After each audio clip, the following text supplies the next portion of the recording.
Compare to other countries यहाँ पे तो बहुत ही कम बढ़ गया है, लेकिन बाहर देशों में बहुत ज़्यादा बढ़ गया है। और वैसे भी यूएई से रिसेंटली डील साइन किया है ना मोदी जी ने। Millions of barrels already India के लिए स्टोर करने वाले वो लोग।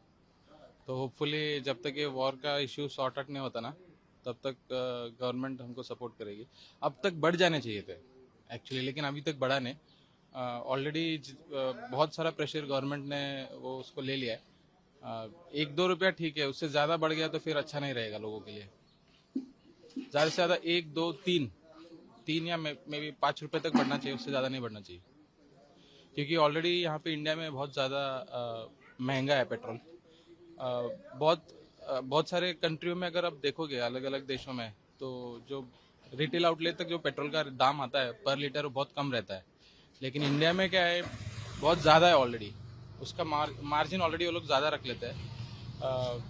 और स्टेट गवर्नमेंट का टैक्स और सेंट्रल गवर्नमेंट का टैक्स अलग अलग होता है ना। स्टेट बट जीएसटी आने के बाद तो अलग अलग जीएसटी लागू हो गया उस पर, अलग अलग प्रोडक्ट्स पे, लेकिन यहाँ पे नहीं हुआ पेट्रोल पे।